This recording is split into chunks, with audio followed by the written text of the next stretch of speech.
ঘরে বসে 10 মিনিটে ইনকাম করুন 10,000 টাকা। মোবাইল দিয়ে ইনকাম করুন প্রতিদিন 1,000 টাকা। 1 লক্ষ টাকা বিনিয়োগ করলে 1 বছর পর পাবেন ডাবল। সাবধান বন্ধু আমার, এগুলি সবই স্ক্যাম। আমাদের দেশের লক্ষ লক্ষ তরুণকে লোভ দেখিয়ে কোটি কোটি টাকা হাতিয়ে নিচ্ছে একদল স্ক্যামার। সহজে টাকা কামানোর লোভে পড়ে সর্বশান্ত হয়ে যাচ্ছে অনেক তরুণ। নিজের কাছে, পরিবারের কাছে, সমাজের কাছে এরপরে হয়ে পড়ছে অসহায়। প্লিজ মনে রাখুন, পৃথিবীতে সহজ টাকা ইনকামের কোনো রাস্তা নেই, কিন্তু একটা সময় পরিশ্রম করে পরবর্তীতে সেই পরিশ্রমের ফল ভোগ করার অনেক উপায় আছে। Learn how to do business. কাউকে কপি না করে, অন্যরা যা করছে তার অনুকরণ না করে, আপনি যদি কোনো সমস্যা যেটি মানুষ ফেস করছে সেটির সমাধান তৈরি করতে পারেন এবং টাকার বিনিময়ে সেই সমাধান বিক্রি করতে পারেন, আপনার এরকম একটি বিজনেস বিল্ড করতে প্রথম কিছু মাস বা কিছু বছর পরিশ্রম করতে হবে। এই সময়ে আপনি যদি প্রুভ করতে পারেন অনেক মানুষ টাকার বিনিময়ে আপনার সলিউশনটি কিনছে এবং আপনি রেগুলার একটি ভালো আয় করতে পারছেন, তাহলে এই বিজনেসকে আপনি পরবর্তীতে 100 গুণ, 200 গুণ বা 1000 গুণ বড় করতে আপনার নিজের পকেট থেকে কোনো টাকা খরচ করতে হবে না। কারণ এইরকম বিজনেস বা স্টার্টআপে ইনভেস্টমেন্ট নেওয়ার অনেক উপায় আছে। বিস্তারিত জানতে স্টার্টআপ ইনভেস্টমেন্ট নিয়ে তৈরি করা আমার ভিডিওটি আমার চ্যানেল থেকে দেখে আসতে পারেন। ইনভেস্টরদের খুঁজে বের করার উপায় বলেছিলাম সেই ভিডিওতে। প্রশ্ন হচ্ছে, খুঁজে পাওয়ার পর কি করবেন? এটাই জানাবো আজকে। ইনভেস্টরদের তালিকা তৈরি করার পর প্রথম কাজ তাদের বৃত্তান্ত বের করা, আর তার জন্য বেস্ট জায়গা লিঙ্কডইন। ইনভেস্টরের লিঙ্কডইন প্রোফাইল থেকে আপনি তার সম্পর্কে অনেক ইনফরমেশন পেয়ে যাবেন। যদি লিঙ্কডইনে না পান তাহলে ক্রাঞ্চবেস তো আছেই।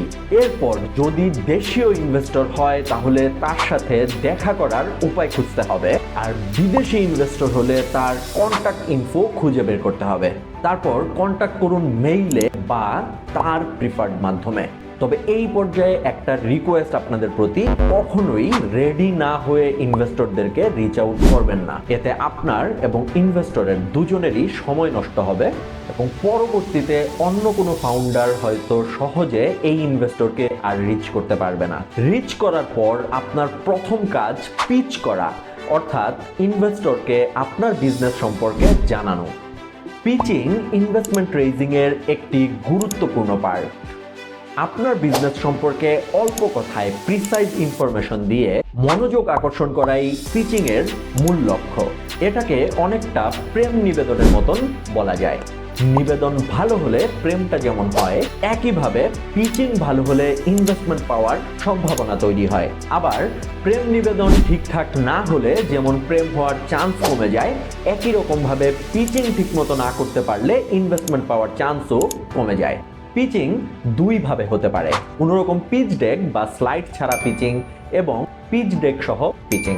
একজন ইনভেস্টরের সাথে কোনো একটা ইভেন্টে আপনার দেখা হয়ে গেল, বা এয়ারপোর্ট, শপিং মল, কোনো কফি শপের ওয়েটিং কিউ, হুট করে আপনার সুযোগ হয়ে যেতে পারে পিচ করার।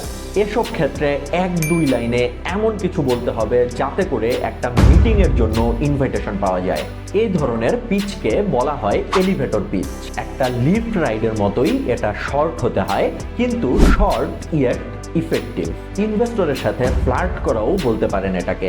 এমন কিছু বলতে হবে যাতে করে আপনার সাথে আরো একটু বেশি টাইম তিনি স্পেন্ড করতে চান। এলিভেটর পিচের চেয়েও ছোট পিচ আছে, তাকে বলে টুইটার পিচ। এস্টাবলিশড কোনো বিজনেসের সাথে মিল রেখে একটি ছোট সেন্টেন্সের সাহায্যে নিজের বিজনেসকে ইন্ট্রোডিউস করা হয় টুইটার পিচের মাধ্যমে। যেমন এয়ারবিএনবি তাদের পিচে বলেছিল উবার ফর হোটেলস। এ ধরনের পিচ সাধারণত ওয়েবসাইট বা মার্কেটিং কমিউনিকেশনের ট্যাগলাইন হিসাবে ব্যবহার করা হয়। পিচিং যে শুধুমাত্র ইনভেস্টরদেরকেই করা হয় তা কিন্তু না, কখনো কখনো কাস্টমারদেরকেও প্রোডাক্ট বা সার্ভিস সম্পর্কে পিচ করতে হয়, সেটাকে বলে সেলস পিচ। কোফাউন্ডার খোঁজার সময়ও পিচ করতে হয় কখনো কখনো।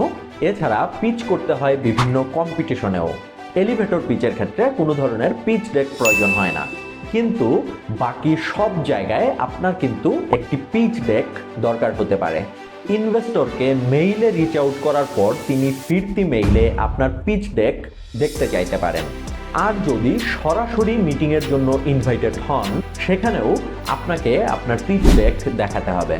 কম্পিটিশন, সেলস পিচ বা ফর্মাল কোনো ইভেন্টে বিজনেস সম্পর্কে পিচ করতেও আপনার পিচ ডেক প্রয়োজন হবে। পিচ ডেক কিভাবে বানাতে হবে, কি কি থাকবে সেখানে, এসব নিয়ে কথা বলবো আরেকটি ভিডিওতে। সে পর্যন্ত আপনার বিজনেস প্ল্যানে দিতে থাকুন শান। বিদায়।